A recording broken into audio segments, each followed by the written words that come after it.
Bini Team Cake tayo for today's video. Hello mga beshi ko!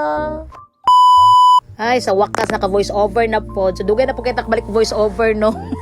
Na-busy kay katong mga UN. So, busy to sa eskwela, no? So, busy sa mga orders. Ano ba? Kung parang sana maka-edit, maka-voice over. O, karon mag-voice over ta. Kaya kani atong cake karon is Bini.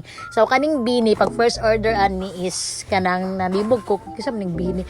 O, sa tito, daw, wadyo kailanin nila. So, that's why nag-search ko sa Google kasi mga pictures ani nila. So, akong anak kailan ani, pero kadugro ko sa mga kanta nila.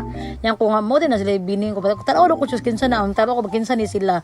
So mo ni sila di ay girl group niya sa Philippines, o di ba? So matong first order no si Julia sa atong Bini Team Cake. So ang design ani is nakuha lang pud nako sa sa group sa mga baker.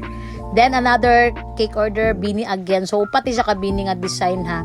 So kani kaduha nga design is same sa first order. Ani gapon ang design. So wala na ko gipakita tong kuan kay basta pareha rin sila design pero ang pictures lang nila ani kay yung sundog babutong second ga nag-order nga butangan pud ang pictures kay ano naman to ang first order kanang ilaram to request nga magpabutang og pictures. So kining second order sa pabutang og pictures. So mo yung final look sa tong second nga order nga Bini cake. O di ba? Same lang just sa first nga Bini order. So ang ato ang third nga cake nga Bini is lahi na siya nga design. So nakita gyapon ko siya sa group nga na siya nindot nga design nga lahi. So same gapon color niya pink, na yellow, na blue. Pero kada siya kay blue green, di siya blue. Na nila siya ka same mag siya pag mga design.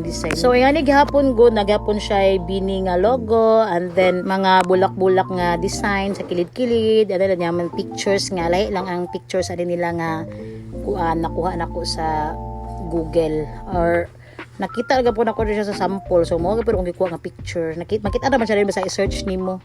And then name o kaning ilang mga albums gusto ni mga Bloom ana na butang-butang dito pero ko sila ay ang nakita anak ko ani is stickers, Bini stickers ang pangalan ani.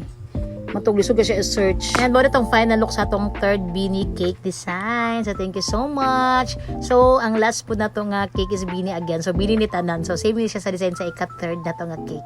So mo na yung gisundugan. Papili ba na ko siya itong first nga design o kaning nga design. So kaniyang napili nga design kay Bini po na yung gusto na order sa iyang anak. So diba kada upat siya ka order pero ang duha ka order same lang ang design. So gipakita lang ako kay Bajig na napoy mag-order Bini. So binano nga design doha ka design. Pero napoy mas nice pud ano nakita na ko nga sa group ba ano siya cherry dud siya nga kanang ganing cherry nga kanang di ba no slide album nga cherry on top katong cherries dyan gani nga paliton nimo na sa jar gibutang sa cake so nice pud to siya. So, mo na itong final look sa ato, ang ika-fourth na Bini cake design. O, diba? Bini Team Cake. And thank you so much sa akong mga clients sa inyong pag-order, no? Sa inyong pagsalig kang Kimi Sweets. And thank you so much for watching, guys. Don't forget to follow, like, and share. Bye!